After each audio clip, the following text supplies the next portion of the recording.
നിഖിൽ പൈലി ഒരു നല്ല ഉദാഹരണം താരതമ്യമാണ് എന്ന് എനിക്ക് തോന്നുന്നില്ല. ഡോക്ടർ അരുൺ, നിഖിൽ പൈലി ഒരു നല്ല താരതമ്യമാണെന്ന് എനിക്ക് തോന്നുന്നില്ല. കാരണം ജില്ലാ പഞ്ചായത്ത് പ്രസിഡന്റ് എന്ന അധികാര സ്ഥാനത്തിരുന്നു കൊണ്ട് അവരെങ്ങനെയാണ് പെരുമാറിയത് എന്നുള്ളതാണല്ലോ നമ്മൾ ഈ ചർച്ചയ്ക്ക് തന്നെ ആധാരമായിട്ടുള്ളത്. അങ്ങനെ ആ ഒരു പെരുമാറ്റം ഒരാൾക്ക് വലിയ അഭിമാനക്ഷതം ഉണ്ടാക്കുകയും ഒരു ആത്മഹത്യയിലേക്ക് നയിക്കുകയുമായിരുന്നല്ലോ. കേട്ടില്ല. ജില്ലാ പഞ്ചായത്ത് പ്രസിഡന്റ് സ്ഥാനത്ത് നിന്ന് മാറ്റുന്നു. അത് മാറ്റുന്നു. പക്ഷെ പാർട്ടി നൽകുന്ന ഒരു സന്ദേശം എന്നുള്ളതുണ്ടല്ലോ. പാർട്ടി നൽകുന്ന സന്ദേശം 20ാമത്തെ ദിവസമാണ് ആ സന്ദേശം നൽകുന്നത്. പാർട്ടി എപ്പോഴും അതിന്റെ സതുദ്ദേശത്തിനൊപ്പം നിൽക്കുന്നു. ജില്ലാ കമ്മിറ്റിയിൽ നിന്ന് മാറ്റുന്നത് 20ാമത്തെ ദിവസമാണ്. ഡോക്ടർ അരുൺ, 20ാമത്തെ ദിവസമാണ്.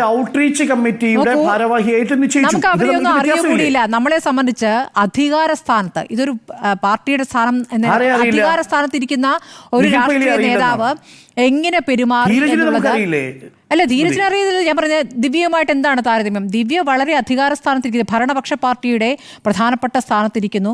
വളരെ ചെറിയ പ്രായത്തിൽ തന്നെ ഇത്രയും ഒരുപാട് പൊസിഷനിലേക്ക് എത്തുന്നു. അങ്ങനെ പൊസിഷനിലേക്ക് എത്തുന്ന ഒരു രാഷ്ട്രീയ നേതാവ് ഏത് തരത്തിലാണ് ഒരു ധാർഷ്ട്യം പ്രകടിപ്പിക്കുന്ന അധികാരവുമായി ബന്ധപ്പെട്ട് എന്നതിൻ്റെ ഉദാഹരണമാണ് നമ്മുടെ മുന്നിൽ നിൽക്കുന്ന ഒരു ഉദാഹരണമാണിത്. ആ ഉദാഹരണം എന്ന് പറയുന്നത് ഒരു വലിയ ഒരു ദുരന്തത്തിലേക്ക് എത്തിച്ചു എന്നുള്ളതാണ്. അതുകൊണ്ടാണല്ലോ കേരളം ഇത് ചർച്ച ചെയ്തത്. അതുകൊണ്ടാണല്ലോ നമ്മളിത് കേരളം ചർച്ച ചെയ്തത്. വിദ്യാർത്ഥിയെ കുത്തിക്കുന്ന രാഷ്ട്രീയ കൊലപാതകങ്ങൾ ഒരുപാടുണ്ട്. രാഷ്ട്രീയ കൊലപാതകങ്ങൾ ഒരുപാടുണ്ട്. അങ്ങനെയാണെങ്കിൽ ഡോക്ടർ അരുൺ, എന്താണ് പാർട്ടി കേഡറാണ്, കൊല്ലാനല്ലോ എന്ന് പറയുന്നത്, കൊന്ന ചരിത്രവും നമ്മുടെ മുന്നിലുണ്ടല്ലോ. അങ്ങനെയാണെങ്കിൽ TP ഒക്കെ പറയേണ്ടി വരും, എല്ലാം പറയേണ്ടി വരും. തീർച്ചയായിട്ടും പറയണം. അത് പറയണം. അതുകൊണ്ടാണ് ഞാൻ ഇനി പറഞ്ഞത്. അങ്ങനെ പറയുമ്പോൾ എവിടെയൊക്കെയാണ് ഇത് സംഭവിച്ചിരിക്കുന്നത്? ഈ സാഹചര്യം ഇത് മറ്റൊന്നായി ഡിമാൻഡ് ചെയ്തുകൊണ്ടാണ് അത് സംഭവിച്ചത്. കോൺഗ്രസിന്റെ കാര്യത്തിൽ അങ്ങനെയല്ല സംഭവിച്ചത് എന്ന്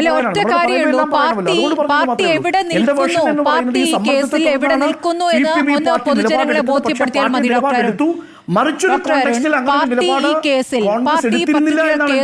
എവിടെ നിൽക്കുന്നു, ആർക്കൊപ്പം നിൽക്കുന്നു എന്നുള്ളതാണ് അറിയേണ്ടത്. അവിടെയും ഇവിടെയും നിന്നിട്ട് എവിടെയെങ്കിലും ഒന്ന് നിൽക്കൂ എന്ന് പറയേണ്ട ഒരു അവസ്ഥ ഉണ്ടാകരുത്.